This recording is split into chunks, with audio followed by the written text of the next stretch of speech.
They were a difficult enemy. Hard to work around. They kind of got behind everything, got under everything, and kind of hid until the time was perfect. And then as the years went by, for 25 years I was a maintenance electrician in my hometown, North Plainfield, for 25 summers. I have since retired from that job, but working that job, I got to meet a lot of Vietnamese young people that came over and escaped before the end of the war. And it's ironic because I talked to farmers when I was in Vietnam, and the farmers felt the same way I did. They wanted to farm their rice, raise their kids, hopefully send them to college. They didn't want the war. They didn't want that to happen themselves either. And these custodians, right, that I worked with during the summer as a maintenance electrician, they told me some of the stories from their side of the picture. One guy was a general, and he says, I hated killing people. I hated sending my men out to kill you American guys. And I'm thinking that you have a family back home, just like you're probably thinking the same thing about me, right? Yeah. And I was. And he had two. He had one in Vietnam and one here. Wow. You know, so they were kind of, they kind of shared the same feelings that you had. Yeah, they didn't want the war just like we didn't want the war. Do you feel that the U.S. military has changed since the Vietnamese War?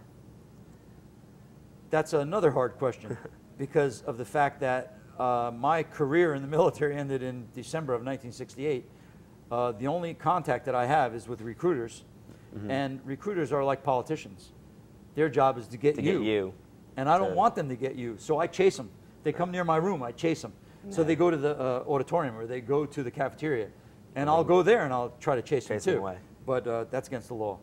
But that's their job.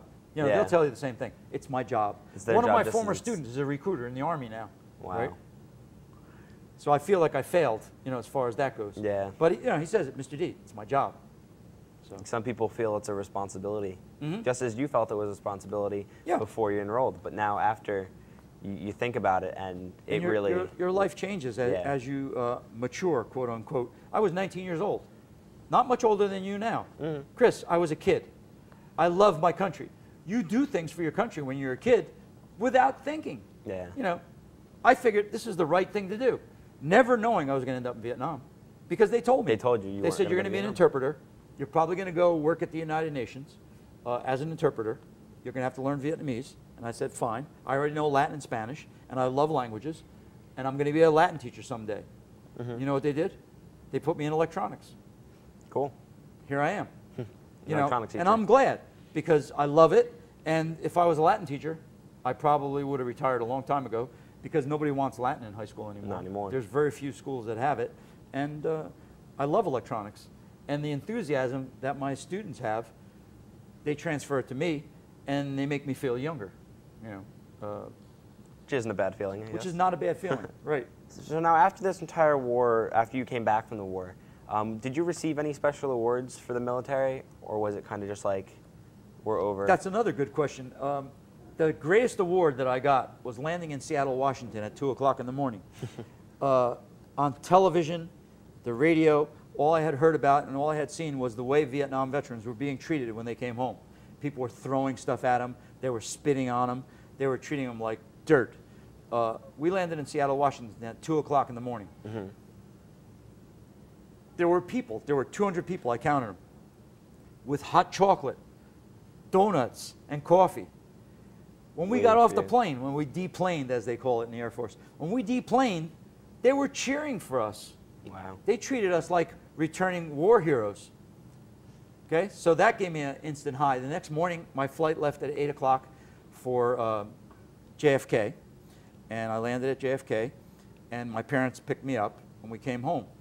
And there was a local guy named T. Broccoletti, who was the chairman of the parade committee in Plainfield. Now remember, I got home on July 3rd, so what was the next day? July 4th.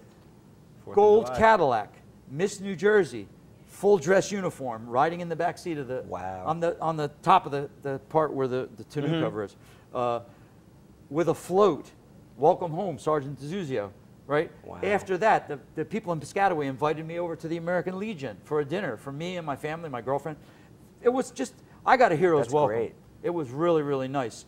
And that was the greatest award that I could get. That's better than any... Medals, they call it fruit salad.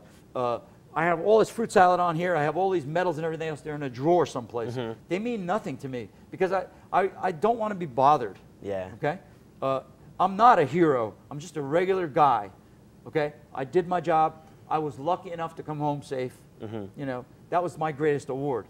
So you already answered this question earlier. Do any memories from the war come back to haunt you? And you said just the fact that you were there to help. Yeah, I feel guilty because I felt like I was contributing to the stupidity of war. You know, by making those planes fly, not only did they drop napalm, but they dropped bombs too. Yeah. Which killed a lot of people. A lot of people at one time. 1 million Vietnamese people. 58,723 of our guys were killed in Vietnam. Wow. That doesn't count the wounded. These are the ones that were killed. The wounded were. There's guys with no eyes, no legs. My best friend has no right eye. Okay. Wow. Because of the war in Vietnam. Because of what happened. You know, guys have no legs, no arms. They don't even count those guys in the 58,000 that were killed. Do you feel that today's society take your actions for granted? Yeah, especially since I have a board in the corner that tells the kids what they're going to be doing that day. And at the bottom, I have a little spot where I put Happy Birthday, John.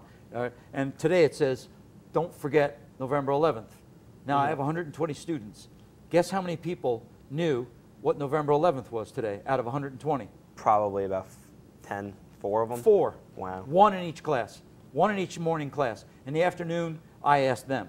I said, does anybody know what November 11th is? Do you know what November 11th is, Chris? I'm sorry to say that I don't. See? Teachers are not doing their job. You should know what November 11th is. You should know what May 5th is. May 5th is My Lai. A lot of history teachers do not teach about My Lai. My Lai was one of the worst slaughters by the American Army of Vietnamese civilians. Wow. Just the village, there was a rumor that the village was hiding Viet Cong. So the Army went there. Well, guess what? There was no Viet Cong there. They got the warning. They left. So instead of just leaving, they took all the village people out to the edge of the village. They dug a trench. They burned the village. And they waited till the village was finished burning. And then they machine gunned all the people into the trench. And then they covered them over. A lot of people don't know about that. And let me guess. One of the worst atrocities of the war. And let me guess, they acted like nothing ever happened? Exactly.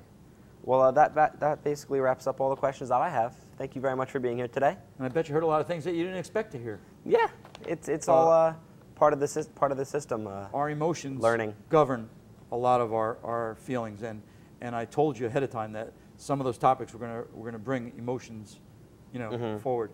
All day today, my students kept saying, "Don't cry, Mr. D." I'm not gonna cry. Not gonna cry.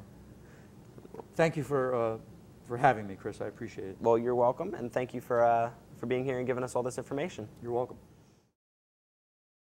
The Vietnam War, like most other wars, had terrible costs for both the winners and the losers, if you could even say that there was a winner or a loser.